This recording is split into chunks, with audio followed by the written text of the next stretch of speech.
자, 오늘 우리에게 주시는 하나님의 말씀을 함께 보겠습니다. 창세기 44장 30절부터 34절까지의 말씀입니다. 창세기 44장 30절부터 34절까지의 말씀, 구약성경 71쪽입니다. 각 가정에서 비대면 예배를 드리시는 분들도 성경을 다 찾으셔서 우리가 함께 말씀 보겠습니다. 창세기 44장 30절부터 34절까지의 말씀을 제가 봉독하겠습니다. 아버지의 생명과 아이의 생명이 서로 하나로 묶여 있거늘 이제 내가 주의 종 우리 아버지에게 돌아갈 때에 아이가 우리와 함께 가지 아니하면 아버지가 아이의 없음을 보고 죽으리니 이같이 되면 종들이 주의 종 우리 아버지가 흰 머리로 슬퍼하며 스올로 내려가게 함이니이다. 주의 종이 내 아버지에게 아이를 담보하기를 내가 이를 아버지께로 데리고 돌아오지 아니하면 영영이 아버지께 죄짐을 지리이다 하였사오니 이제 주의 종으로 이 아이를 대신하여 머물러 있어 내 주의 종이 되게 하시고 그 아이는 그의 형제들과 함께 올려 보내소서. 그 아이가 나와 함께 가지 아니하면 내가 어찌 내 아버지에게로 올라갈 수 있으리까? 두렵건대 재해가 내 아버지에게 미침을 보리이다. 아멘. 자, 우리 그래도 간만에 보셨으니까 서로 이렇게 얼굴 돌리셔서 서로 보시면서 축복합니다 하고 인사 한번 하겠습니다. 축복합니다. 자, 각 가정에서 예배하시는 분들도 가족들과 함께 손 한번 잡으시고 축복의 인사 나누시기 바랍니다. 비대면으로 예배 드리시는 우리 성도님들께도 하나님의 은혜가 가득하기를 주의 이름으로 축원합니다. 제가 예배 드리면서 이렇게 보니까 한 21가정에서 이렇게 예배 드리는 것으로 숫자가 이렇게 참여자 숫자가 나오지 않습니까? 네, 그러고 계신 것 같습니다. 자, 9월달 한 달 동안에 지금 계속해서 우리가 매일 성경으로 창세기를 묵상해 가고 있습니다. 이 창세기를 읽어가면서 하나님께서 우리에게 주시는 여러 이 영적 교훈들이 있는데 지난주에 읽었던 말씀 중에서 오늘 44장의 이야기 한 본문을 이렇게 말씀으로 다시 한번 되새겨 보려고 하는 것입니다. 자, 성경 66권의 첫 번째 책인 창세기. 이 창세기에는 등장인물이 참 많습니다. 왜냐하면 창세기는 다른 성경과는 달리 예를 들어 레위기라든가 뭐 이런 것하고는 좀 다르죠. 그러니까 여러 스토리가 있단 말이에요. 등장인물도 많이 나옵니다. 자, 이 창세기에 많은 등장인물들이 나오는데 그 중에서 가장 중요한 핵심 인물을 꼽으라 라고 한다면 한 사람만 꼽아라 그러면 당연히 아브라함을 꼽아야 할 겁니다. 왜냐하면 작게 보면 창세기는 아브라함의 가족사이기 때문에 그렇습니다. 아브라함, 또 그의 아들 이삭, 또 그의 아들 야곱, 또 야곱의 아들 요셉, 이 4대에 걸친 이야기가 창세기에 거의 다 내용이 아닙니까? 12장부터 50장까지의 이야기가 바로 창세기의 이 아브라함의 가족 이야기이기 때문에 창세기의 인물들 중에서 가장 중요한 인물 한 사람을 꼽으라 한다면 우린 당연히 아브라함을 꼽아야 합니다. 자, 그렇다면 아브라함을 제해놓고 다른 사람 한 사람을 꼽아라. 창세기에서 가장 중요한 아브라함을 제외한 또 한 사람을 꼽으라 라고 한다면 과연 누구를 꼽아야 할까? 이렇게 생각해 볼 때 오늘 제가 말씀의 제목으로 이렇게 정한 것처럼 창세기의 별 누구입니까? 유다입니다. 유다. 창세기의 많은 등장인물 중에서 가장 중심인물 한 사람을 꼽으라면 그건 당연히 아브라함인데 아브라함과 함께 동시에 또 한 사람을 꼽으라 한다면 그건 유다라는 겁니다. 유다. 자, 그만큼 창세기에 등장하는 수많은 인물들 중에서 이 유다라고 하는 인물은 우리가 주목해야 할 아주 중요한 이름입니다. 그래서 오늘은 이 유다에 대한 이야기를 우리 다시 한번 묵상하면서 지난주에 여러분들이 이 본문을 읽으시면서 여러 가지 그 말씀 속에 담겨져 있는 의미를 또 생각하시면서 한 주를 지내셨겠습니다만 목사를 통해서 이 말씀이 다시 또 새롭게 해석되어지면서 이 말씀을 통해서 우리는 무엇을 생각해야 하는지, 하나님이 이 말씀에 어떤 복음을 담아 두셨는지를 우리가 말씀으로 듣고 또 그 속에서 하나님의 뜻에 감사 찬송하는 그런 시간이 될 수 있었으면 좋겠습니다. 자, 유다라고 하는 이름은 사실 성경에 참 많이 나옵니다. 같은 이름이지만 다른 사람, 즉 동명이인이 많다는 겁니다. 여러분 쉽게만 생각하면 신약 성경에 유다 그러면 제일 먼저 떠오르는 사람이 가룟인 유다입니다.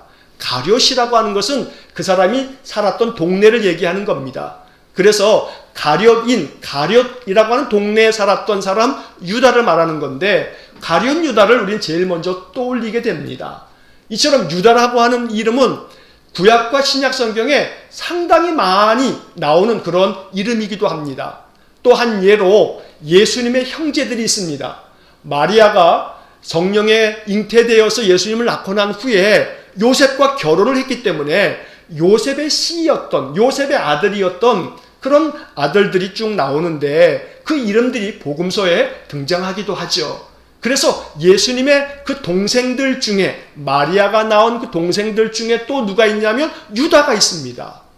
그 예수님의 동생 중에 유다는 유다서를 쓴 사람입니다.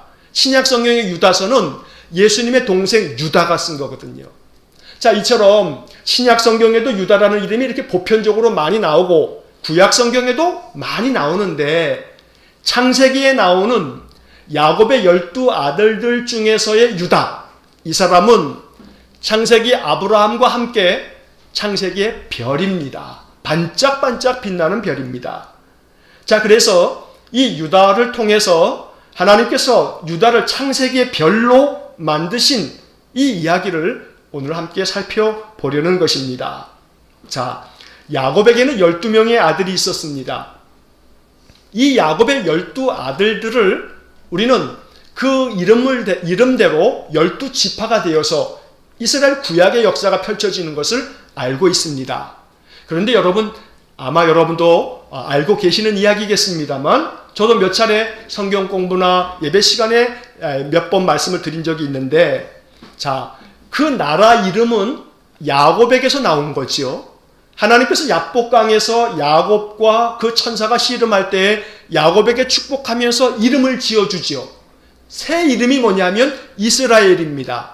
자, 그런데 야곱이 새로 얻은 이스라엘이라고 하는 이 새 이름이 그 나라의 이름이 됐습니다. 지금도 이스라엘이라고 부릅니다. 그 나라를. 그래서 야곱이 새로 얻은 그 이름, 이스라엘이라고 하는 야곱의 이름이 그 나라의 이름이 된 것입니다. 자, 그런데 재미있는 것은 나라 이름은 이스라엘인데 그 민족을 일컬어서는 뭐라고 부르냐면 유태인 그럽니다. 유대인이라는 말입니다. 자, 그러면 이 유대인이라고 불렀을 때 그 유다라고 하는 이 이름은 야곱의 이름이 아닙니다. 야곱의 12 아들들 중에서 네 번째 아들, 그 유다가 바로 유태민족의 그 이름이 되어졌다는 겁니다. 그래서 유대인 이렇게 부르는 겁니다. 이건 참 재미있는 이야기입니다. 나라 이름은 야곱의 새 이름 이스라엘이라고 부르고 그 나라의 백성들을 일컬어서는 유다민족, 유대인이라고 부른다는 겁니다.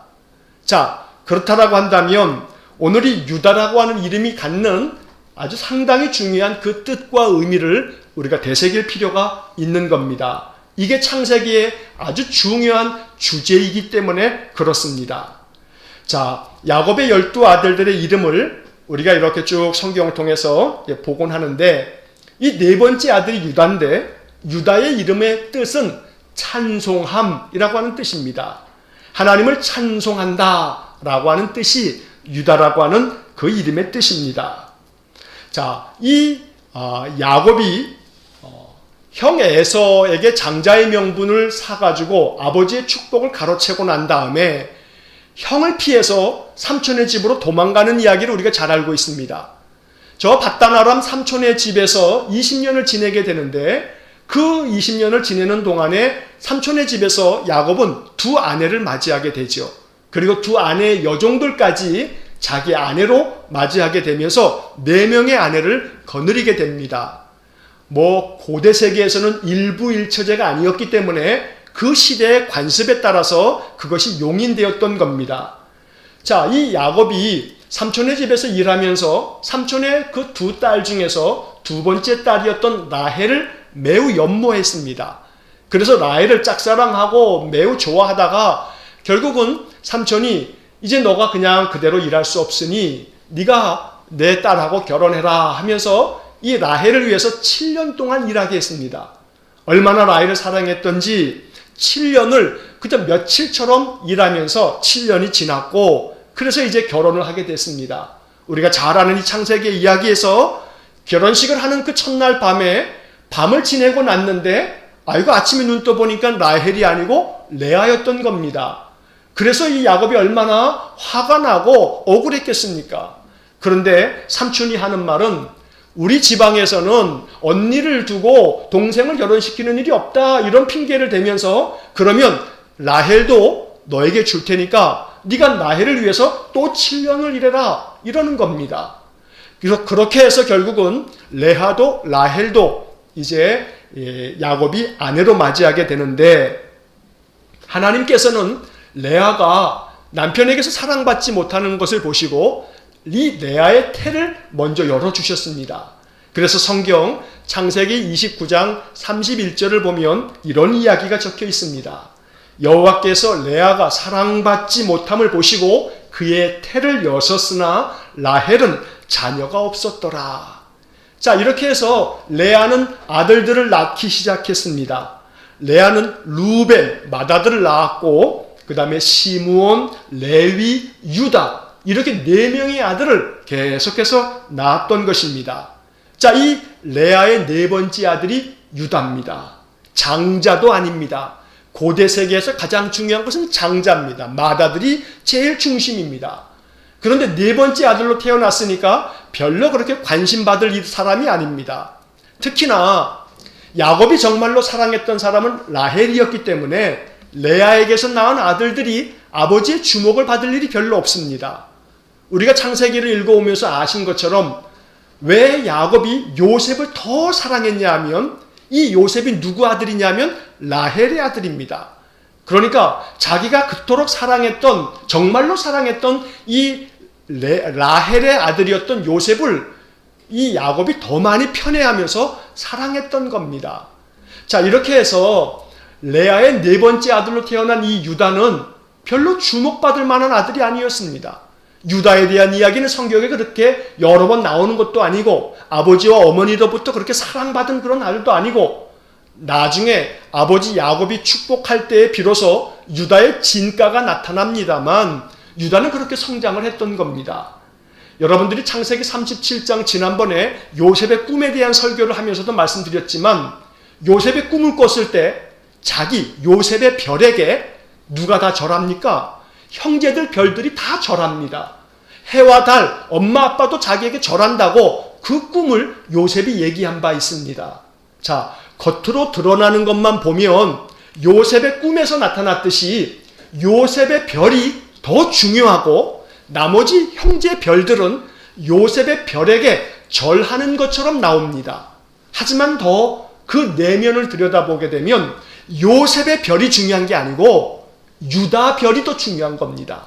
그래서 제가 제목을 창세기의 별은 유다다라고 말하는 겁니다. 분량으로는 요셉이 더 중심 역할을 하고 있지만 내용적으로 봐서는 유다 별이 가장 중요하다. 창세기의 수많은 이야기 중에 핵심은 유다 별이 반짝반짝 빛나고 있었기 때문에 하나님께서 유다를 통해서 구원 역사를 이루어 가신다는 것이 창세기의 핵심 메시지인 것입니다.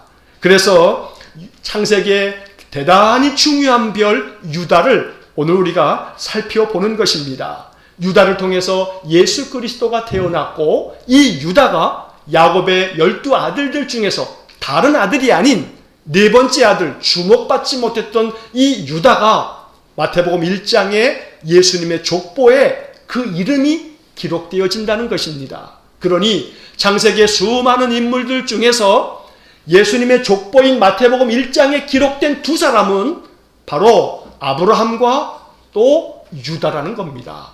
그래서 창세기의 별이라고 우리가 지칭하는 것입니다. 자, 오늘 이 본문의 이야기에서 우리는 잠시 이 야곱의 12 아들들의 이름에 대한 이야기를 살펴보아야 합니다. 왜냐하면 하나님께서 유다를 창세기의 별로 삼으신 것은 그의 이름 속에 그 뜻이 담겨져 있기 때문입니다. 그래서 오늘 메시지의 첫 번째 중심은 유다의 이름이 가치가 있다라는 사실을 우리가 기억해야 합니다. 이름에는 값이 있습니다. 이스라엘은 우리 대한민국하고 굉장히 유사한 풍습들이 많습니다. 예를 들어서 오늘 본문의 이야기 속에서 이제 공통적인 건 뭐냐면 이스라엘 사람들은 자녀를 낳으면 그 자녀의 이름을 부모가 지어주면서 이름에 뜻을 담아둡니다. 그래서 그 이름마다 뜻이 있다는 겁니다. 우리나라도 마찬가지죠. 우리말이라고 하는 것이 주로 한자어가 중심이 되다 보니까 이름을 지을 때 한자를 빌어서 이름의 그 음을 정하고 그 뜻을 살펴서 그 이름의 뜻을 만들어서 이름을 짓지 않습니까? 물론 한때는 그렇지 않은 시대도 있었어요. 뭐 이름이라고 하는 것이 이제는 뭐 딸을 그만 낳자 그래가지고 뭐 짓는 뭐 여러 가지 뭐 이름도 있고 뭐 그런 것들 있지 않습니까? 그런데 어쨌든 그 이름에는 중요한 뜻을 담아서 네가 이렇게 되거라 하고서 이름을 짓는 것은 이스라엘 사람들도 마찬가지였던 겁니다. 그래서 야곱의 12 아들들 중에서 유다라고 하는 이름이 다른 형제들의 이름하고는 달리 그 이름 자체에 중요한 뜻이 있고 유다가 그 뜻에 적합한 삶을 살았기 때문에 하나님이 유다를 창세기의 별이 되어서 예수님의 조상의 이름에 그 이름을 적어 놓았다는 사실을 우리가 잊지 말아야 합니다. 그래서 오늘 본문에 이 유다라고 하는 이름과 더불어서 야곱의 12 아들들에 대한 이야기를 잠시 살펴보려고 합니다. 자, 야곱의 첫 번째 아들은 레아가 낳은 루벤이었습니다. 레아는 자기 남편이 그저 첫날 밤을 치르고 난 다음에 맨 자기 여동생만 좋아했지 자기는 거들떠도 안 보는 것이 마음이 속상했습니다. 그래서 마음이 괴로웠습니다. 자, 괴로웠던 차에 어느 날 남편과 함께 밤을 지내고 난 후에 임신을 하게 되고 아들을 낳게 됐는데 이 아들을 낳고 나서 레아가 얼마나 마음이 이제는 정말로 그 힘들고 어려웠던 괴로움들이 풀렸는지 이렇게 이야기를 합니다. 여호와께서 나의 괴로움을 돌보셨다. 자, 그래서 이 루벤이라고 하는 이름의 뜻은 몇 가지가 있습니다만 괴로움을 돌보셨다. 하나님이 돌보셨다. 이런 뜻이 있습니다. 또 보라 내 아들이다 라고 하는 뜻도 그 속에 있습니다. 자, 얼마나 이 레아의 괴로움이 많았는지 그 이름에 담겨져 있는 겁니다. 자, 그런데 얼마 지나고 나서 둘째 아들을 레아가 낳습니다. 그래서 둘째 아들 이름을 시므온이라고 지었습니다. 자, 시므온이라고 이름을 지은 것은 레아가 둘째 아들을 낳고 난 다음에 이렇게 말합니다. 여호와께서 내가 사랑받지 못함을 들으셨다. 여러분 얼마나 참 이 짠합니까? 남편의 사랑을 받지 못해가지고 괴로웠는데 하나님이 나를 돌보셔서 아들을 낳게 하셨다. 야곱의 첫째 아들 루벤을 낳고 난 다음에 그래서 이제 아들을 낳고 났으니 남편이 나를 좀 살뜰하게 좀 살펴주고 또 나를 좀 봐주겠지 생각했는데 그저 아들만 낳은 것이지 여전히 라헬만 좋아하지 레아는 그저 뒷전입니다.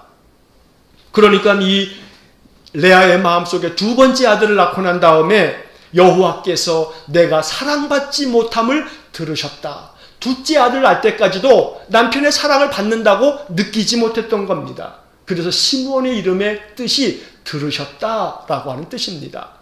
자, 그리고 난 다음에 세 번째 레아가 또 아들을 낳습니다. 이 세 번째 아들의 이름은 레위입니다. 자, 그런데 이 레위라고 하는 그 이름의 뜻이 뭐냐면 레아가 세 번째 아들, 셋째 아들을 낳고 난 다음에 이렇게 말합니다. 내 남편이 지금부터 나와 연합하리로다. 연합함이라고 하는 뜻입니다. 쉽게 말하면 함께한다 그런 뜻입니다.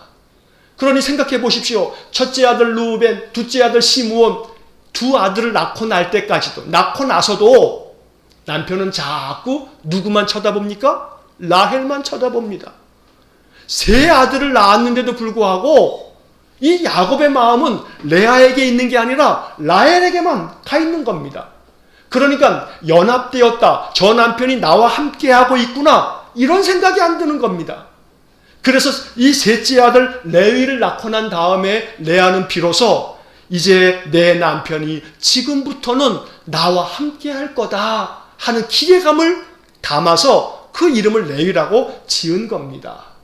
여러분, 레아라고 하는 이 여인을 생각하면 참 짠하죠. 남편 사랑받지 못해서 둘째 아들까지 낳고 세 번째 아들까지 낳으면서도 지금부터는 남편이 나와 연합할 거다, 이렇게 말하고 있는 걸 보면 참 야곱도 참 너무합니다. 이 인간 야곱 말이에요.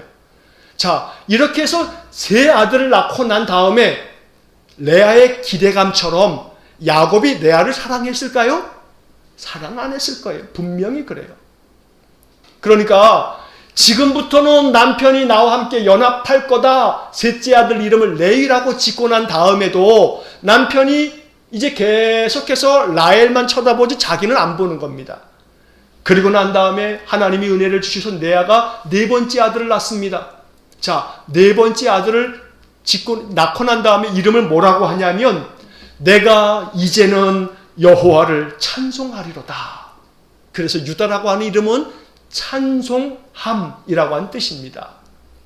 여러분, 이 이름 속에 담겨져 있는 그 의미가 느껴지십니까?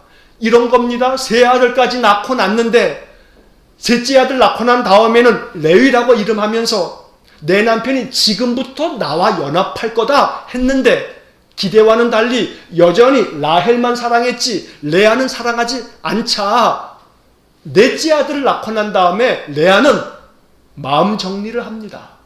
저는 그렇게 해석합니다. 마음 정리를 하고 이제 무슨 마음을 먹냐면 이제 내가 남편 안 돌아본다. 남편 안 쳐다본다. 여러분 생각해 보십시오. 첫째, 둘째, 셋째 아들은 다 누구와 관계 있냐면 남편과 나의 관계에 대한 이야기를 담고 있는 겁니다. 하나님이 내 괴로움을 돌보셨다. 남편이 나를 안 돌보니까. 또 하나님이 내가 사랑받지 못함을 들으셨다. 이것도 남편과의 관계고. 또 세 번째 아들 레위도 이제는 내 남편이 지금부터 나와 함께 연합할 거다. 세 아들 이름이 다 누구와 관계 있습니까? 남편과 레아 사이의 관계에 대한 이야기가 그 속에 담겨 있는 겁니다. 그런데 넷째 아들을 낳고 난 다음에 이제 레아는 바뀝니다. 넷째 아들의 이름을 유다라고 지으면서 이제는 남편과 관계없이 내가 이제는 여호와를 찬송하리로다.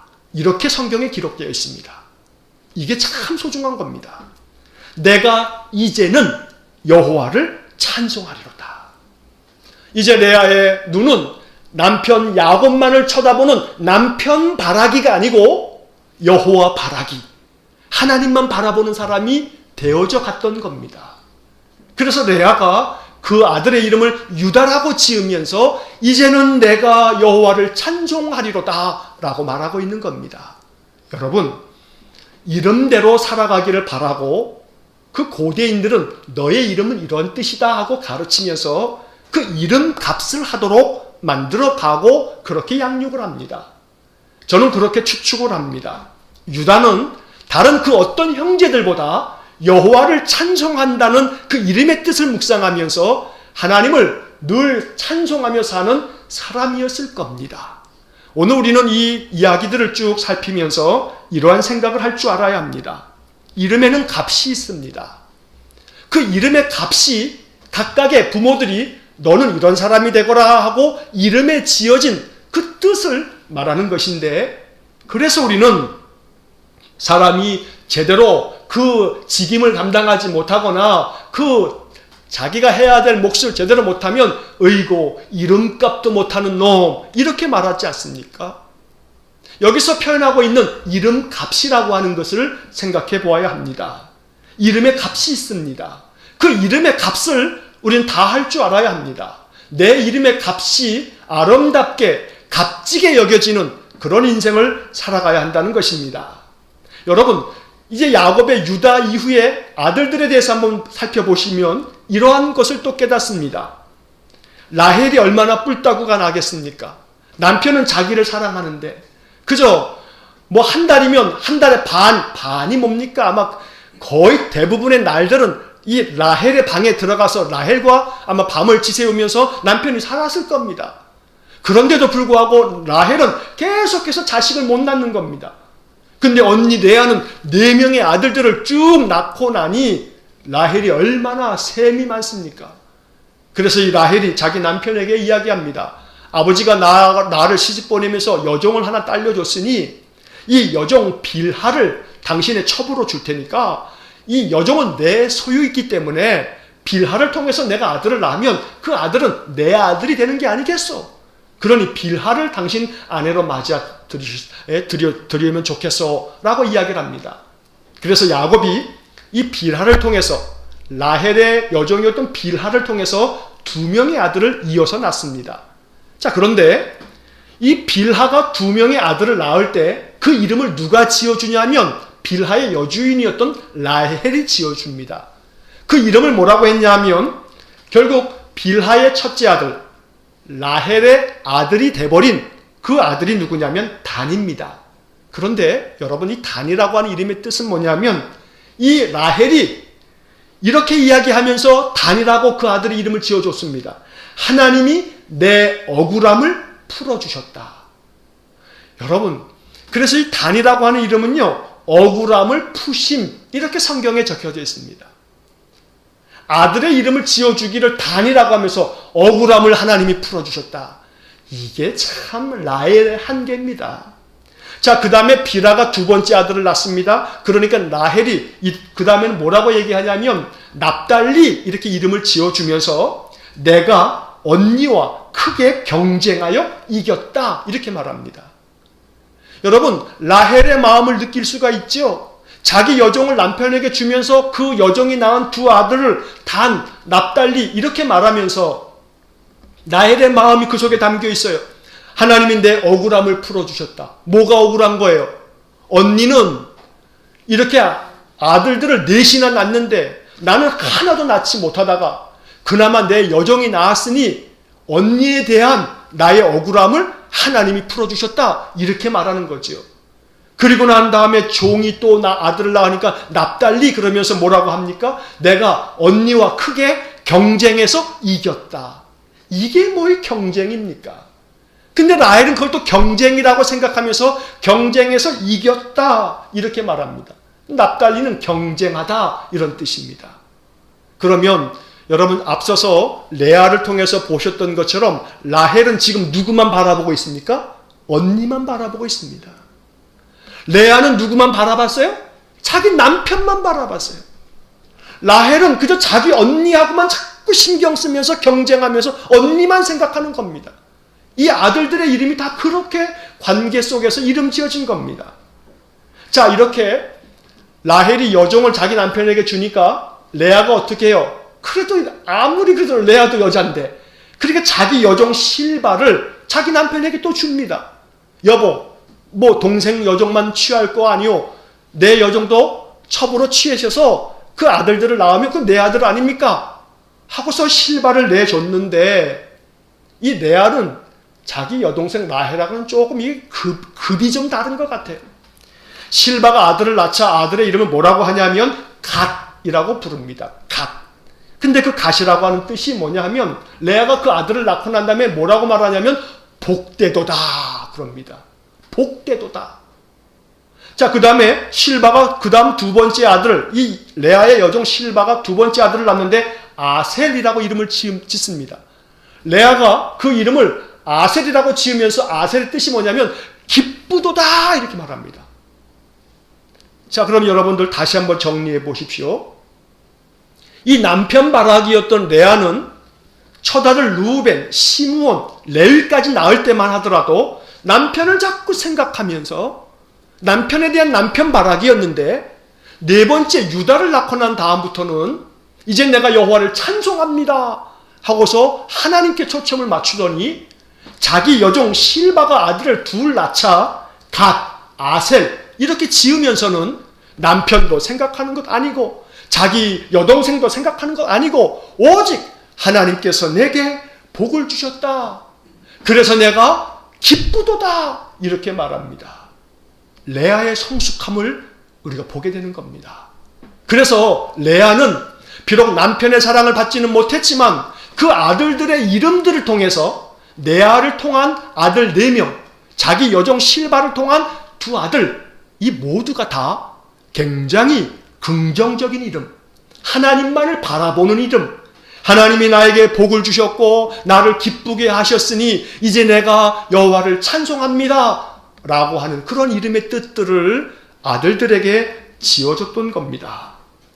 자, 그리고 난 다음에 레아가 이제 또다시 자기 이름으로 자기가 또 아들들을 낳습니다. 레아가 낳은 5번째 아들이 됩니다. 이사갈이라고 부릅니다. 이사갈이라고 부르면서 레아는 이렇게 말합니다. 하나님이 내게 그 값을 주셨다.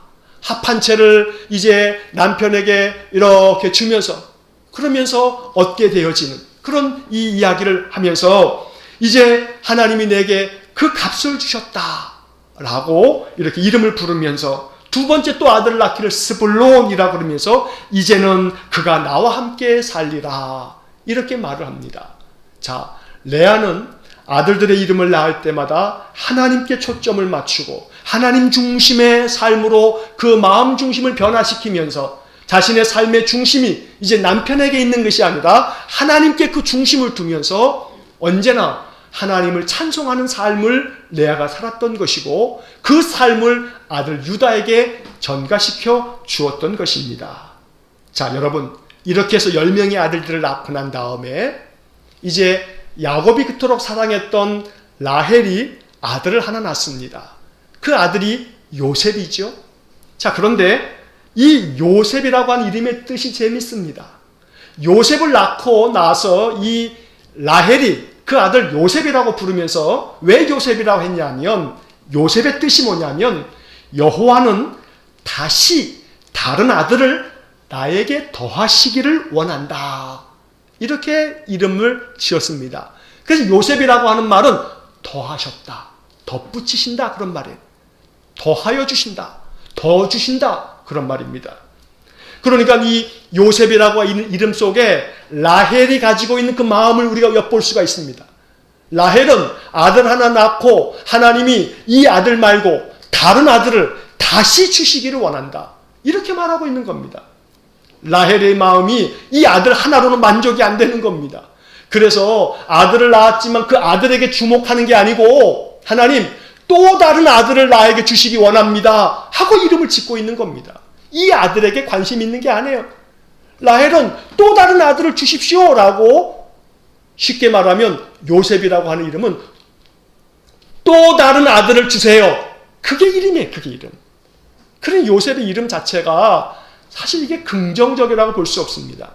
그래서 나중에 이 삼촌의 집에서 고향 땅으로 돌아왔을 때 하나님이 이 라헬에게 하나의 아들을 더 주시죠. 자, 그 아들을 주시면서 아들을 해산할 때 이 라헬이 죽음을 맞이하게 됩니다. 그런데 이 라헬이 죽으면서 아들을 낳으면서 이 아들의 이름을 이렇게 하십시오라고 이름을 지어줬는데 그 이름이 뭐냐 하면 베노니 이렇게 부릅니다. 그런데 이 베노니라고 하는 이름을 남편이 듣고 아니다. 얘는 베노니가 아니고 얘 이름은 베냐민이라고 하겠다 하고 이름을 바꿔줍니다. 그런데 라헬이 죽으면서 자기가 낳은 2번째 아들이자 야곱의 마지막 아들의 이름을 베노니라고 했는데 베노니의 이름의 뜻은 뭐냐면 슬픔의 아들입니다. 슬픔의 아들. 라헬은 아들 2를 낳았는데 한 아들은 다른 아들을 더 주세요. 요셉이라 했고 2번째 낳은 베냐민이라는 이 아들은 베노니 슬픔의 아들이다. 이렇게 지었던 겁니다. 그러니 남편의 사랑은 많이 받아서 그렇게 평생을 살았을지 모르지만 라헬은 그 아들들의 이름에 아름다운 값을 지어주지 못했던 겁니다. 여러분 가만히 야곱의 12아들들의 이름을 가만히 살펴보면 이름의 값이 다릅니다. 이름의 값이 달라요. 어떤 점에서 이 이름들을 묵상하면서 저는 그렇게 이 말씀들을 해석합니다. 하나님께서 아름답게 창조한 수많은 인생들 중에 이름값을 이렇게 부모를 통하여 지어주신 이 유다라고 하는 이름, 이름의 값이 그 이름 자체가 중요한 것이 아니라 그 이름대로 유다가 살아갔기 때문에 여호와 하나님을 이제는 내가 찬송한다 하는 그 유다는 아주 창세기에 빛나는 별이 되었던 것입니다. 겉으로 보자면 창세기는 요셉이 중심인 인물 같고 요셉의 꿈에서 보듯이 모든 형제들의 별이 요셉의 별에게 절하는 것을 볼 때는 창세기에 빛나는 별은 요셉이 별의 꿈도 꿨으니까 요셉의 별이 중요한 것 같지만 실상은 요셉의 별보다 더 중요한 것은 유다의 별이었다. 왜냐하면 유다를 통해서 구원의 역사가 펼쳐지기 때문인 것입니다. 그래서 오늘 이러한 이야기들을 통해서 우리는 이름이라고 하는 것이 갖는 값을 잘 지켜가면서 그 값대로 살아가는 사람이 될 때 하나님은 그를 더욱더 존귀하게 만드시고 그 인생과 그 자손들을 통하여 하나님 복을 더하신다는 사실을 우리가 잊지 말아야 합니다. 자, 그래서 오늘 이 이야기들의 적용은 이렇습니다. 여러분 사도행전 11장 26절의 말씀을 보면 제자들이 안디옥에서 비로소 그리스도인이라 일컬음을 받게 되었더라 이런 말씀이 나옵니다. 안디옥에서 안디옥 교회가 세워지게 되고 바울과 바나바가 이 안디옥 교회에서 사역을 펼치면서 그리스도인들은 바울이 가르쳐주는 바나바가 가르쳐주는 복음대로 인생을 살았습니다. 저들이 믿음의 삶을 살아가자 안디옥에 살았던 많은 사람들이 예수를 따르는 사람들을 보면서 뭐라고 불렀냐 하면 그리스도인이다 라고 불렀던 겁니다. 이렇게 그리스도인이라고 하는 이름이 거기서부터 시작된 겁니다. 우리는 모두가 다 그리스도인입니다. 부모가 지어준 우리의 이름이 있습니다만 그 이름보다 더 중요한 이름이 있는데 그리스도인이라고 하는 이름입니다. 우리는 그 이름값을 감당해야 합니다. 그리스도인으로서 이름값을 감당하지 못하면 우리는 하나님의 더 영광스러운 백성이 될 수가 없는 것입니다. 요한계시록 3장을 보면 3장 1절에 하나님께서 이 아시아의 7교회에게 주신 말씀 중에 4대 교회에게 주시는 말씀이 나옵니다. 그런데 요한계시록 그 3장 1절에는 이런 말씀이 나옵니다. 내가 너의 행위를 아노니 네가 살았다 하는 이름은 가졌으나 죽은 자로다. 4대 교회에게 하나님 책망하며 말씀하시기를 너희들이 살았다고 하는 이름은 가졌지만 너희들 죽은 자다. 이렇게 말씀하십니다. 요한계시록 3장 2절에 이어지는 말씀은 이렇게 됩니다.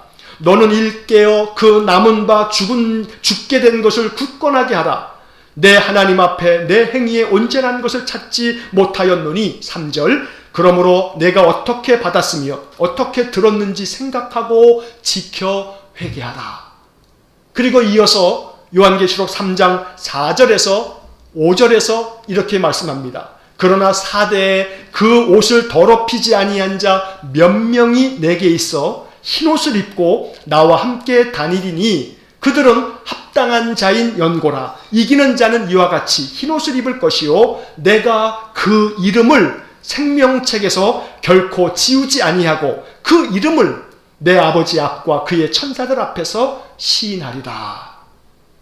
코로나 시대의 한국 교회는 이 4대 교회에 주신 말씀을 묵상해야 합니다. 너희들이 이름은 가졌지만 그러나 너희들은 죽은 자다. 그래서 너희들 중에 그럼에도 불구하고 어린 양의 그 옷을 입은 사람들, 그 옷을 더럽히지 아니한 몇 명이 있으니 그 몇 명은 합당한 자다. 그래서 그 이름은 생명책에서 결코 지우지 않겠다 말씀하십니다. 사대교회는 책망을 받았지만 이름값을 못한다고 야단을 맞았지만 그러나 그 사대교회 안에 몇 명은 그 옷을 더럽히지 아니하고 그 이름을 지켰기 때문에 그 이름이 생명책에 기록되어 지워지지 않을 것이라고 말씀하고 있는 것입니다. 유다라고 하는 이름은 찬란하고 아름다운 이름이었습니다. 그는 창세기의 많은 인물들 중에서 빛나는 아름다운 별이 되었습니다. 그래서 그 별은 그의 조상 아브라함과 함께 마태복음 1장에 총총 빛나는 예수님의 족보의 조상이 되었던 것입니다. 오늘 이 말씀을 묵상하면서 내 이름은 어떠한 이름인가? 여러분들 육신의 부모가 지어준 그 이름이 중요한 것이 아니고 사도행전에서 말씀하였듯이 이제 비로소 우리가 얻게 된 그리스도인이라고 하는 그 이름이 아름답게 빛나는 별과 같은 이름이 되어야 한다는 것입니다.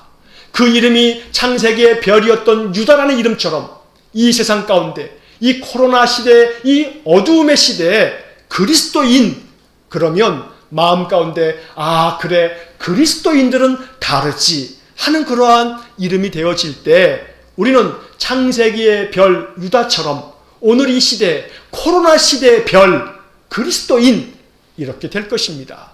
오늘 이것이 본문 이야기를 통해서 우리가 묵상해야 할 소중한 메시지인 것입니다.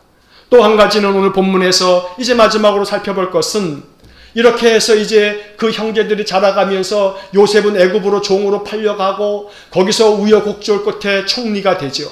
그리고 바로가 꾸었던 꿈처럼 그들이 풍년을 맞이했다가 나중에 흉년이 들어지면서 온 천하의 흉년 때문에 쌀을 구하기 위해서 야곱의 아들들이 애굽에 내려갑니다.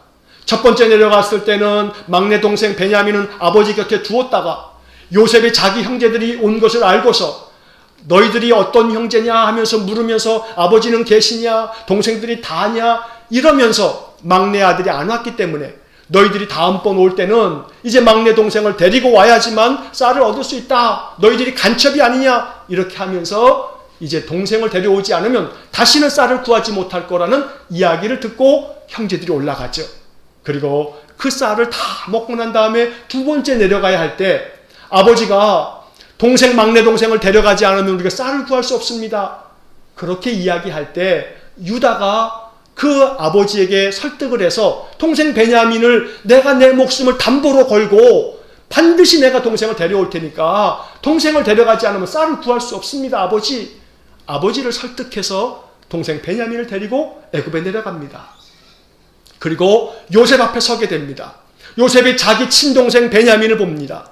그리고 쌀들을 다 챙겨주어서 이제 저들을 돌려보내는데 우리가 잘 알듯이 이 형제들의 그 많은 그 자루에다가 곡식들을 다 챙겨주면서 자기 친동생 베냐민의 자루에다가는 요셉이 애지중지 아끼는 은잔을 그 속에 담아두어서 그들이 떠나자마자 얼마 지나지 않아 종을 보내서 주인의 은잔을 도둑질한 사람이 누구냐고 그래서 결국 그 자루를 다 뒤져봤다가 막내 동생 베냐민의 자루에서 은잔이 나옴으로 말미암아 형제들이 난리가 납니다.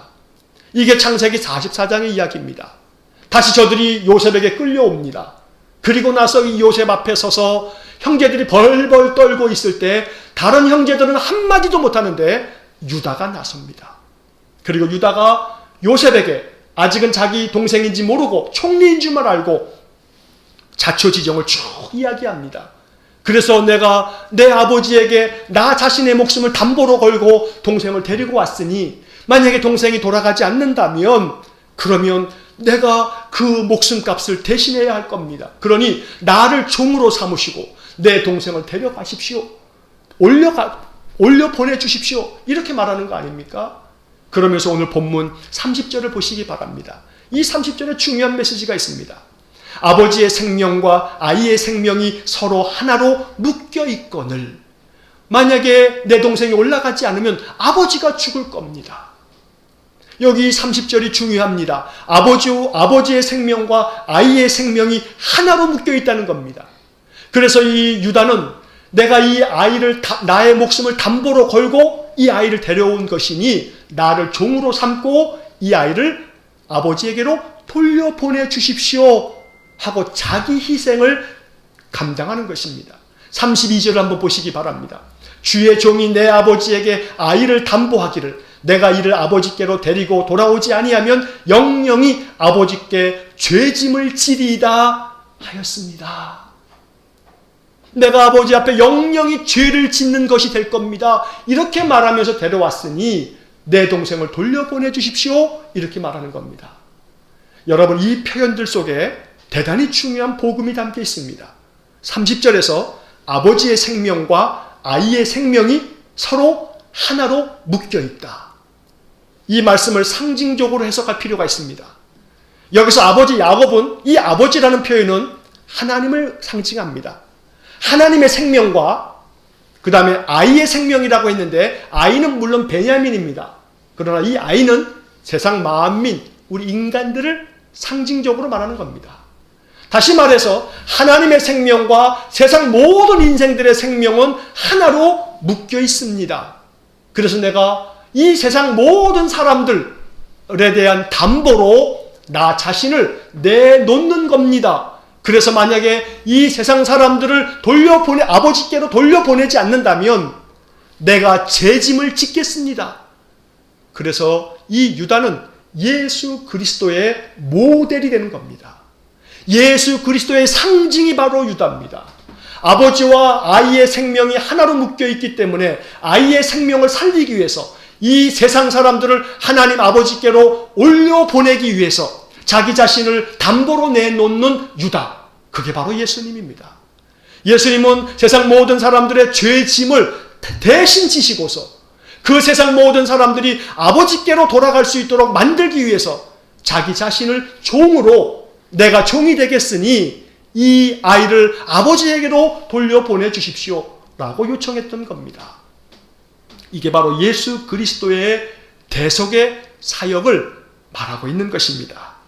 마가복음 10장 45절에서 예수님이 이렇게 말씀하십니다. 인자가 온 것은 섬김을 받으려 함이 아니라 도리어 섬기려 하고 자기 목숨을 많은 사람의 대속물로 주려 함이니라. 이 대속물이라고 하는 뜻이 오늘 본문의 말씀으로 한다면 담보라고 하는 뜻입니다. 유다가 자기 자신의 생명을 담보로 자기 동생 베냐민을 아버지에게로 돌려보내달라고 요청한 것처럼 예수님은 세상 사람들의 모든 죄짐을 당신이 지시고 당신의 목숨을 대속물로 삼아서 세상을 구원하는 일에 당신을 내주었던 것입니다. 이것이 예수 그리스도의 은혜요, 이것이 본문에 담겨진 뜻입니다. 오늘 이 시대 그리스도인들이 어떻게 살아가야 할지 주님은 이 말씀을 통해서 말씀해 주십니다. 첫째, 이름값을 잘 해야 합니다. 그리스도인이라고 하는 이름값을 걸맞게 해야 합니다. 그 이름값에 합당한 자가 되어야 합니다. 사대 교회가 들었던 것처럼 너희들 중에 몇 사람은 합당한 자다라는 요한계시록의 표현처럼 우리는 그리스도의 이름에 합당한 자가 되어야 합니다. 예수 믿는 사람답게 그리스도인이라고 하는 그 이름에 걸맞는 합당한 자가 될 수 있어야 합니다. 그리고 유다처럼 하나님 아버지와 세상이 연결되어져 있고 하나로 묶여 있음을 알고 세상을 중보하면서 세상을 위해서 우리 자신을 담보로 내어놓을 만큼 그리스도의 이 희생의 정신을 배울 줄 알아야 합니다. 오늘날 이 코로나 시대의 교회는 만신창이가 되어지고 있습니다. 세상으로부터 염려거리가 되고 있고 비난의 대상이 되고 있습니다. 그러나 한 가지 알아야 할 것이 있습니다. 사대교회가 그랬던 것처럼 너희들이 이름은 가지고 있지만 죽은 자라고 하는 것이 지금 한국교회의 상황입니다. 하지만 주님께서는 하지만 너희들 안에 몇 명은 그렇지 않으니 그 이름을 더럽히지 않은 몇 명이 있다라고 말하는 겁니다. 우리 일산은광교회와 또 이 한국교회 많은 교회들이 사대교회의 그 주님께 칭찬받았던 몇 명의 그 사람들, 몇 명의 그 몇몇의 교회가 될 수 있기를 소망합니다. 그래서 이름에 합당한 자가 되어서 참으로 주님의 뜻에 그 뜻을 따라서 세상 가운데 우리 자신을 담보로 내어줄 만큼 세상을 구원하는, 세상을 대속하는 아름다운 교회와 성도의 삶이 될 수 있기를, 그래서 창세기에 빛났던 유다라고 하는 별처럼 세상 가운데서 빛나는 그리스도인들이 되어서 이 코로나 어두움의 시대에 교회와 그리스도인들이 비록 숫자가 많지 않아도 상관없습니다. 몇 명이어도 몇몇의 교회여도 아름답게 반짝반짝 빛나는 아름다운 믿음의 별들이 될 수 있기를 주의 이름으로 간절히 축원합니다. 기도하겠습니다. 사랑과 자비가 풍성하신 하나님, 창세기의 수많은 인물들 중에 가장 귀하고 아름다운 창세기의 별을 유다를 오늘 말씀을 통해서 생각해 보았습니다. 유다가 그 이름값대로 여호와를 이제는 내가 찬송하리로다, 찬송하는 삶을 살면서 자기 자신을 담보로 내어놓을 만큼 죄의 짐을 지고 나아가는 그리스도의 형상을 그가 따르고 있으니 이것을 우리가 배우기 원합니다. 이 어두움의 코로나 시대에 이 땅에 있는 교회와 이 땅의 신자들이 이 어둠을 밝히는 작은 별들이 되어 우리의 믿음이 세상을 반짝반짝 빛나게 만드는 소중한 믿음의 사람들, 신실한 교회들 될 수 있기를 간절히 소원합니다. 우리 일산흥광교회가, 우리 모든 성도들이 이 세상에 반짝반짝 빛나는 믿음의 별들이 될 수 있도록 축복하여 주옵소서. 예수님 이름으로 기도하옵나이다. 아멘. 이제는 우리 주 예수 그리스도의 은혜와 하나님 아버지의 극진하신 사랑과 성령의 교통하심이 이 코로나 흑암의 시대에 창세기의 아름다운 별이었던 유다처럼 그리스도인이라고 하는 이름값을 아름답게 감당하며 그 이름에 걸맞는 신실한 믿음으로 세상을 밝히는 소중하고 귀한 믿음의 별들 되어지기를 소원하는 머리 숙인 귀한 믿음의 사람들 위에와 우리 성도들의 가정과 저들의 산업 위에와 이 나라 이 민족 위에 또 일본에서 사역 중인 우리 이정수 선교사님과 그 가정과 그 사역지 위에 이제로부터 영원토록 함께 하시길 간절히 축원하옵나이다. 아멘.